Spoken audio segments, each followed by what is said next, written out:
చాలా మంది కూడా ఇలాంటి విషయాలనే జరిగిందా మీకు? ఆయనకి మీకు వచ్చిన మధ్య కాన్ఫ్లిక్ట్ ఏమిటి? అంటే ఆయనకి నాకు అంటానికి ఆయన పరిచయం లేదండి. ఆయన తీసిన సినిమా ఇది నేను ఇప్పటిదాకా చూడలేదు కూడా. So we are not connected in any real way. కాకపోతే బాహుబలి బిల్డప్ ఏదైతే జరిగిందో అప్పుడు ఒక జర్నలిస్ట్ ఇంగ్లీష్లో sir are you an atheist అంటే ఎస్ ఐఎమ్ ఎన్ ఏథిస్ట్ ఆయన అంటాము. అది 2-3 సార్లు చూడటము ఇంట్రెస్టింగ్ అనుకున్నాను. Nothing more. ఒక వ్యక్తి నేను నాస్తికుడినంటే ఈయన మనవాడే అని నేను కావిలించుకునే మతతత్వపు భావన నాకు లేవు. అది మతంలో ఉంటుంది. ఈయన నా కులం అనో, ఈయన నా మతం అనో, నా నాస్తికుడనో. అందరూ different conclusions in life. So నేను 3 రోజుల తర్వాత 4 రోజుల తర్వాత ఆయన గుడికి వెళ్ళిన ఫొటోస్ చూశాను. ఫొటోసే కాకుండా వీడియో క్లిప్పింగ్ కూడా ఎవరో పంపించారు. నాకు కొంచెం చిరాకేసి. ఆయన గుడికి వెళ్ళినందుకు చిరాకేలా, అది ఆయన హక్కు. ఆయన గర్వ్ సే కహో హమ్ హిందూ హై అని ఆయన అంటే నాకేం అభ్యంతరం లేదు. నాకు ఎట్లా ఉంటుంది అభ్యంతరం? నేను ఎవరిని అభ్యంతరం పెట్టడానికి?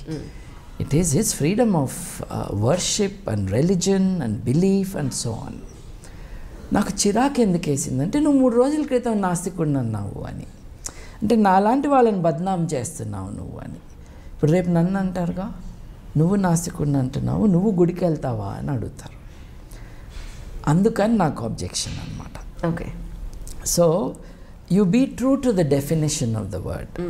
నేనున్నాను, నిజానికి నేను గుడికి వెళ్తాను, ప్రార్థనకు కాదు. ఆ గుడిలో సౌందర్యాన్ని చూడటానికి, శిల్పకళా సౌందర్యాన్ని.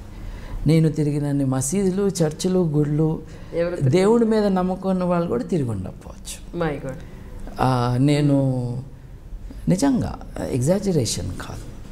ఎక్కడైనా ఒక ఏన్షియంట్ స్ట్రక్చర్, మాన్యుమెంట్, ఆర్ట్ అది ఉంటే నేను వెళ్తాను చూడటానికి, ఆస్వాదించటానికి, అబ్బురపడటానికి.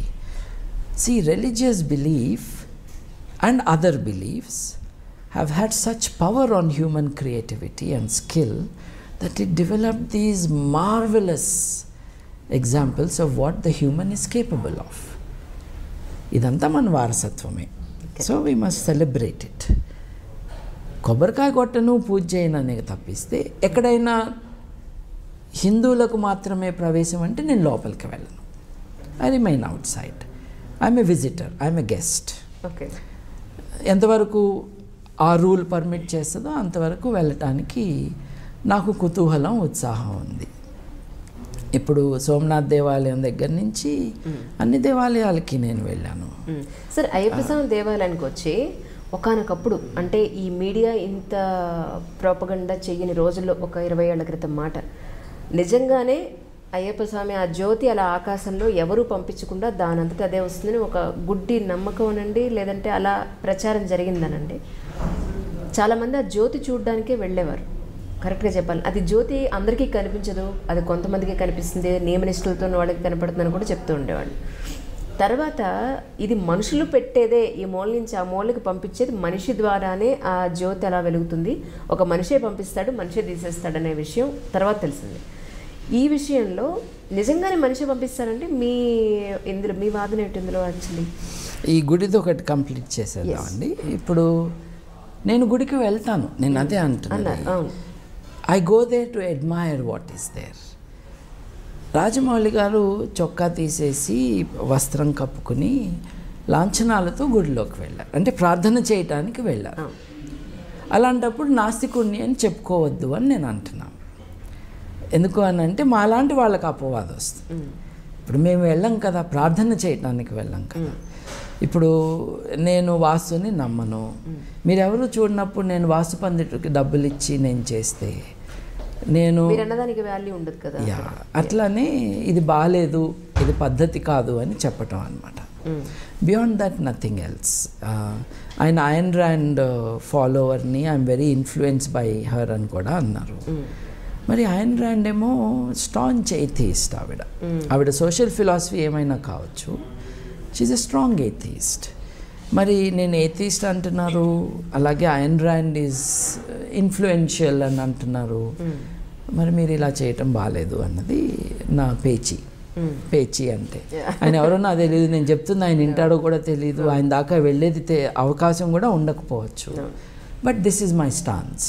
ఆయనకి చెప్పట్లా, పబ్లిక్కి చెప్తున్నా. నేను అటువంటి నాస్తికుడిని కాదు. నేను గుడికి వెళ్తే మీకు ఎప్పుడైనా నేను కనిపిస్తే నేను పూజ చేయటానికి కాదు అక్కడికి వెళ్ళింది అని ఆ మాట చెప్పటానికి. కాకపోతే అయ్యప్ప స్వామి విషయంలో ఆల్రెడీ మీడియా అంతా చూపించేసింది కదా, సో కొత్తగా మనం చెప్పేది ఏం లేదు. సో ఒరిజినల్గా మనిషి ప్రవేశపెట్టేది దీపం అనేది, అంతేనండి? అంతే కదా, అంతే కదా, అంతే కదా. రెండింటిని చూడటానికి వెళ్తారు. ఒకటేమో ఎలక్ట్రిసిటీ డిపార్ట్మెంటు వెలిగించేది. ఎలక్ట్రిసిటీ డిపార్ట్మెంట్ ఇలా చేస్తుంది అని చీఫ్ మినిస్టర్ గారు అసెంబ్లీలో చెప్పారు. కొత్తగా నేను చెప్పేది ఏంటి? అవునండి, అవును. So that is done. రెండో వెలుగు ఏదైతే ఉందో నక్షత్రం. నక్షత్రం అన్నది ఎక్కడి నుంచే నాకు అనిపిస్తుంది. మీరు కేరళ వెళ్ళక్కర్లా ఆ నక్షత్రం. ఎలక్ట్రిసిటీ డిపార్ట్మెంట్ పెట్టే మంట చూడటానికి అక్కడికి వెళ్ళాలి. కానీ రెండో వెలుగు ఏదైతే ఉందో అది నక్షత్రం. నక్షత్రం యొక్క గొప్పతనం ఏంటంటే భూమి మీద ఎక్కడి నుంచి చూసినా కనిపిస్తుంది, ఎటు చూడాలో తెలవాలంతే. బట్ నమ్మకం ఉన్న వాళ్ళు వెళ్తారు. The general discussion about Ayyappa temple, Ayyappa temples చాలా ఉన్నాయి. ఈ ఒక్క టెంపుల్కి ఆడవాళ్ళని రానియట్లేదు. మిగతా అయ్యప్ప స్వామి టెంపుల్స్కి ఆడవాళ్ళు వెళ్తున్నారు, రాణిస్తున్నారంటారా? Yeah, for always. So point to note here is Shani Shingnapur ఆలయం లాగానే అన్ని హిందూ దేవాలయాలు ఆడవాళ్ళకి నిషేధం లేదండి, కొన్ని దేవాలయాల్లోనే ఉంది. ఈ నిర్ణయం టెంపుల్ బోర్డు తీసుకుంటున్న నిర్ణయం. ఓకే. సో టెంపుల్ బోర్డులో మగవాళ్ళే ఉన్నారు కాబట్టి ఇటువంటి నిర్ణయం తీసుకుంటున్నారు. వేరే అయ్యప్ప స్వామి టెంపుల్కి ఆడవాళ్ళని రాణిస్తున్నారు కేరళలోనే. అట్లాగే వేరే హిందూ టెంపుల్స్కి రాణిస్తారు. మీరు తిరుపతి వెళ్తే రాణిస్తారు కదా. సో అక్కడికి దేవుణ్ణి చూసుకోవటానికి నన్ను రానిచ్చినప్పుడు ఇక్కడ ఎందుకు ఆపుతున్నారు అనే కదా. దేశాయి గారు లేడీ, ఆవిడ ఫుల్ పేరు మర్చిపోయాను నేను. ఆవిడ యాజిటేషన్ అంతా అంతే కదా. నేను హిందువుని, ఈ దేవుడు నా దేవుడు, నన్ను వెళ్ళనివ్వండి. ఆవిడ అడిగింది అది. డిస్క్రిమినేషన్ అన్నది సమాజంలో వైడ్ స్ప్రెడ్గా ఉంది. టెంపుల్లో కూడా దాన్ని తీసుకురావటాన్ని ఆపాలి. ఆపిన మేరకు ఆ మతం మానవీకరణ చెందుతుంది. It becomes more human. ఇప్పుడు పాత discriminatory, exploitative social structure, systems, values నుంచి మనం పైకి వెళ్తే పాత అన్ఎగ్జామిన్డ్ క్లెయిమ్స్ ఆఫ్ నాలెడ్జ్ నుండి examined and verified body of knowledge వైపుకు మనం వెళ్తే దట్ ఈస్ కాల్డ్ ప్రోగ్రెస్. ప్రగతి అంటే ఏమిటి? ఆధునిక విజ్ఞానానికి, ఆధునిక విలువలకి మన జీవితాన్ని, మన నమ్మకాలని, మన భావాన్ని అనుసంధానం చేసుకోవటం. Progress is simply that. సత్యాన్వేషణ అంటే ఏమిటి? ఇప్పుడు మనం సత్యం అని మాట్లాడుతూ ఉంటాము, అందరికీ కదా ట్రూత్ కావాలి అని. ట్రూత్ అన్నది వాస్తవానికి సంబంధించింది. It's not a metaphysical concept. దానికి రకరకాల రంగులు పూసి దాన్ని ఇమాజిన్ చేసుకోవాల్సిన అవసరం లేదు. Truth is a content of knowledge అని చెప్పాడు ఎంఎన్ రాయ్ గారు. It is a content of knowledge. ఆ నాలెడ్జ్ ఎలా వస్తుంది? సైంటిఫిక్ మెథడ్లో వస్తుంది. ఊహతో మొదలైనా కూడా అది వెరిఫై చేసి ఫ్యాక్ట్గా ఎస్టాబ్లిష్ కావటానికి ఒక మెథడ్ ఉంటుంది. ఈ మెథడ్ని ఇదంతా మనం ఫాలో అయితే మానవ హక్కులే మన మోడర్న్ నైతికత. సైన్సే మనని సత్యం దగ్గరికి తీసుకెళ్ళేది. నీ సైన్స్కి అన్నీ తెలుసా? నీ సైన్స్ చచ్చిపోయిన మనిషిని బతికిస్తుందా అని ప్రశ్న వేస్తారు. సరే, మతంతో బతికించు. ఇంతమంది చచ్చిపోతున్నారు కదా, రోజుకి 1,50,000 మంది చచ్చిపోతున్నారు కదా ప్రపంచం అంతా. మతంతో ఒకరిని బతికించు అంటే ఇది ఒక మీనింగ్లెస్ ఆర్గ్యుమెంట్. నీ సైన్స్ బతికిస్తుందా? చచ్చిన మనిషిని సైన్స్ బతికించదు, కానీ చచ్చిపోతున్న మనిషిని చావకుండా కాపాడే అవకాశం సైన్స్కే ఉంది, మతానికి లేదు. ఈ డిస్టింక్షన్ అంటే మనం ఏది నమ్ముతున్నామో ఆ విషయాల పట్ల కొంత టైం ఇచ్చి ఆలోచన చేయటం అన్నది మనం చేయట్లేదు. నేను ఒకటే అంటాను, నువ్వు ఏ ఛాలెంజ్ అయితే సైన్స్కి ఇస్తున్నావో నీ మతానికి, నీ దేవుడికి ఇవ్వు. They will also not be successful. That is the point. మనిషి చాలా గొప్పవాడు. మనిషి ఏం అచీవ్ చేశాడు అని అంటే ఒకసారి మన చుట్టూ చూసుకుంటేనే తెలిసిపోతుంది. ఈ గొప్పగా ఎదిగిన మనిషి ఇంకా పైకి వెళ్ళాలి అని అంటే ఎక్కడెక్కడ అడ్డంకులు ఉన్నాయో చూసుకుని ఆ అడ్డంకుల్ని మనం in a friendly way can we resolve it, చిక్కుముడిని కొంచెం లూజన్ చేయొచ్చా, can we go forward. That is a way of progress, that is a way of reform. Reform in social practice, reform in thinking as well. సత్యం అంటే జ్ఞానమే. ఆ జ్ఞానం మానవ విలువలకి అనుసంధానం చేయగలిగితే then you get a philosophy of life. That is మానవవాదం. మనిషి యొక్క వాదం మానవవాదం, దేవుని యొక్క వాదం మతం. నేనేదో పెద్ద కొత్తగా చెప్తుంది ఏం కాదు. ఇదొక పెద్ద భావ పరంపర. ఇది గ్రీస్లో కానీ భారతదేశంలో కానీ ఇది ఎప్పుడో కొన్ని వేల సంవత్సరాల నుండి వస్తున్న భావ పరంపర.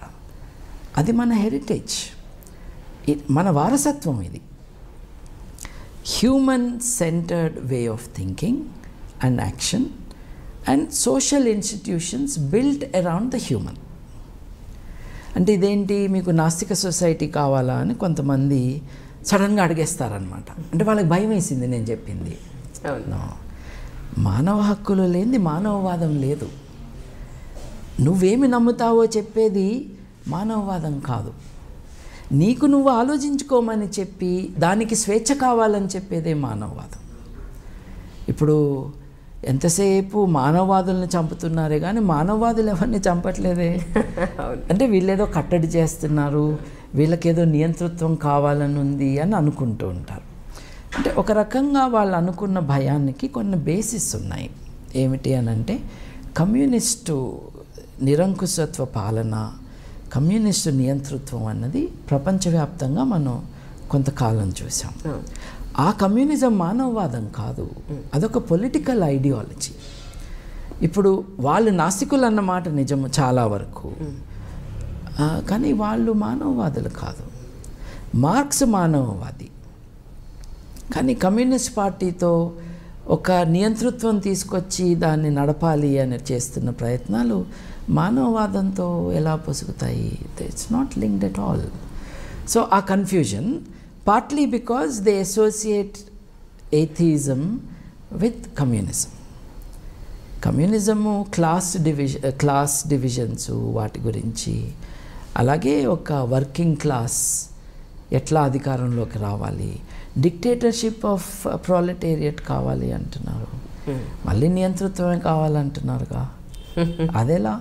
మానవవాదం స్వేచ్ఛ కావాలని అంటుంది. The method of humanism is the struggle of ideas, not of classes, not of costs either. It is about ideas. మానవ పురోగతి, మానవ ప్రగతి అన్నది భావాల సంఘర్షణ ద్వారా మనం పైకి వెళ్తాము అని చరిత్ర చెబుతుంది. అలాగే జరుగుతుంది కూడా. కమ్యూనిజం ఫెయిల్ అయింది ఎందుకు అంటే దాని థియరీలో పసలేదు కాబట్టి, వాస్తవానికి సంబంధం లేదు కాబట్టి, స్వేచ్ఛ మీద ఆధారపడి బిల్డ్ చేసిన సిస్టమ్ కాదు కాబట్టి.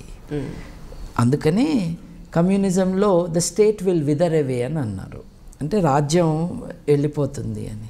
వెళ్ళలేదుగా, ఇంకా గట్టిగా ఉంది రాజ్యం. అసలు రాజ్యం వెళ్ళటం ఏంటి? ఎందుకు వెళ్ళాలి రాజ్యం? The state is a political organisation of society. అది లేకుండా ఎలా ఉంటాము? మీరు ఇందాక నన్ను అడిగారు చూడండి, రాజకీయాల పట్ల ఇంట్రెస్ట్ ఉందా అని. I'm interested in the politics of freedom, not in the politics of power. Politics of ఫ్రీడమ్లో the widest diffusion of the power of the state is important. అంటే మనిషి యొక్క సావరెనిటీ, సర్వసత్తాకత ఎలా ఉండాలి అంటే ఒక డైలీ కంటిన్యూవల్ రెఫరెండం లాంటి సిచ్యువేషన్ ఉండాలి. Everyone should decide. ఎందుకంటే నా తరపున ఇంకెవరో ఒక నిర్ణయం తీసుకుంటారు అని అంటే అది ఘోరం అయిపోతుంది. We should be able to exercise our sovereignty on a regular basis. స్విట్జర్లాండ్లో ఇంపార్టెంట్ థింగ్స్ అన్నీ కూడా ఒక రెఫరెండం ద్వారా జరుగుతాయి. మోడర్న్ టెక్నాలజీని హార్నెస్ చేసి ఒపీనియన్ పోల్ లాంటి డెసిషన్ మేకింగ్ కూడా చేయొచ్చు వాళ్ళ. For that we need people to be educated in democratic values. మన సమాజంలో డెమోక్రాటిక్ వాల్యూస్ అన్నవి ఫర్మ్గా ఎస్టాబ్లిష్ కాలేదు. అవునండి. అందరు ఏమనుకుంటారు, డెమోక్రసీ అంటే మనం 5 ఏళ్ళకోసారో 4 ఏళ్ళకోసారో, అమెరికా అయితే ఎంతమంది ఉన్నారు ఈ సైడ్న, ఎంతమంది ఆ సైడ్ ఉన్నారు లెక్క పెట్టేస్తే డెమోక్రసీ అని. No, that is the mechanism of democracy. What is the essence of democracy? Essence of democracy is liberty, equality and human solidarity. ఒకప్పుడు ఫ్రెటర్నిటీ అనేవాళ్ళు, అంటే బ్రదర్హుడ్. మరి సిస్టర్హుడ్ లేదా? కాబట్టి సాలిడారిటీ ఆఫ్ ద హ్యూమన్స్. ఇదంతా కూడా ఒక ఫిలసాఫికల్ ఫ్రేమ్వర్క్లో ఫిట్ అయ్యే ideas. Science, rationalism, humanism and democracy belong together, bound by human values, leading to human solidarity. వీటిల్లో ఒకటే నాకు కావాలి, మిగతాది వద్దు అని అనుకున్నప్పుడు ఇవాళ కన్ఫ్యూజన్స్ ఉంటాయి.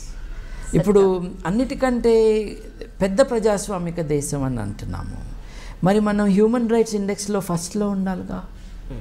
146లో ఎందుకున్నాము, 150లో ఎందుకున్నాము, ఆఫ్ఘనిస్తాన్ పక్కన ఎందుకున్నాము? బికాస్ డెమోక్రాటిక్ కల్చర్ అన్నది ఎస్టాబ్లిష్ కాలేదు, అలాగే సైంటిఫిక్ కల్చర్ అన్నది ఎస్టాబ్లిష్ కాలేదు. చేయొచ్చు, వేరే దేశాలు చేసినాయి.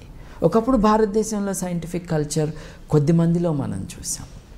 అది యూనివర్సల్గా చేస్తే మన దేశాన్ని ఎవరైనా ఆపగలరా? ఇప్పుడు 134 కోట్ల మంది ఉన్నాము. వాళ్ళల్లో 65% మంది 35 ఏళ్ల కంటే చిన్నవాళ్ళు.